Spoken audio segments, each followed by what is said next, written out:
5 علامت هشدار دهنده که نشان می‌دهد کبدتان رو به مرگ است. از تولید صفرا برای هضم غذا گرفته تا حذف سموم از خون از جمله وظایف حساس و حیاتی کبد در بدن است. این عضو بسیار مهم و حیاتی همچنین نقش فعالی در عملکردهای متابولیکی بدن ایفا می‌کند.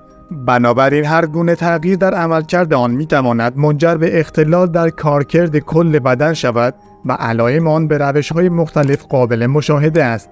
اگر اختلال در عملکرد کبد مورد توجه قرار نگیرد می‌تواند منجر به نارسایی کبد و در نتیجه نیاز به پیوند عضو یا حتی مرگ شود.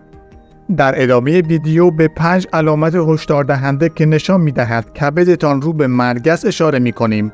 مورد اول زردی حالتی است که در آن پوست و قسمت سفید چشم‌ها رنگ زرد پیدا می‌کند. حتی ادرار نیز زرد تیره به نظر می‌رسد. اینها نشانه‌های آشکار آسیب کبدی و اشاره‌ای از سایر بیماری‌های زمینه‌ای به حساب می‌آید. زردی ممکن است زمانی رخ دهد که کبد نتواند گلبول‌های قرمز را به طور مؤثر پردازش کند و در نتیجه نوعی رنگدانی موسوم به بیلیروبین تشکیل شود. کبد سالم بیلیروبین را جذب کرده و آن را به صفرا تبدیل می‌کند که در فرایند هضم نقش دارد و باقی مانده آن از طریق مدفوع دفع می‌شود. مورد دوم، خارش پوست. هر گونه مشکل در عملکرد طبیعی کبد منجر به تجمع سطوح بالای نمک صفراوی زیر پوست می شود. این در نهایت منجر به خارش و پوسته شدن پوست می شود. مشکلات پوستی که به طور اتفاقی ایجاد می شوند بیشتر به دلیل مشکلات کبدی ایجاد شده و اولین علائم و نشانه های این بیماری هستند. با این حال همه افرادی که از مشکل خارش پوست رنج می برند سطح صفرایی بالایی ندارند. علامت سوم، کاهش اشتها. یکی از عملکردهای ماده صفراوی تولید شده در کبد کمک به هضم غذاست.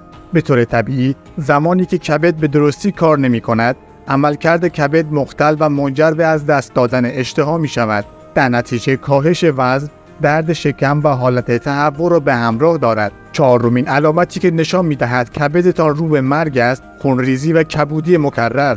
اگر بدن به راحتی کبود یا روند بهبود زخم زمانبر شود، لازم است با پزشک مشورت شود تا اطمینان پیدا کرد که کبد عملکرد خوب خود را دارد. خونریزی یا کبودی پس از آسیب دیدگی ناشی از کمبود پروتئین‌های خاص مورد نیاز برای لخته شدن است. کبد این پروتئین‌ها را تولید می‌کند که می‌تواند به دلیل بیماری زمینه‌ای کبد مختل شود.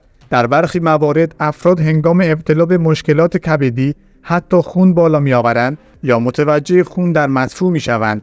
و علامت پنجم که نشان می‌دهد کبدتان رو به مرگ است، عدم تمرکز.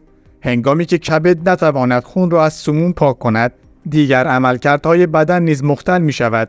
نشانه‌های انباشت سم می‌تواند در حافظه و سلامت روان فرد نیز آشکار شود. عدم تمرکز، احساس گیجی و از دست دادن حافظه همگی نشانه‌ای از مشکلات اساسی در کبد است.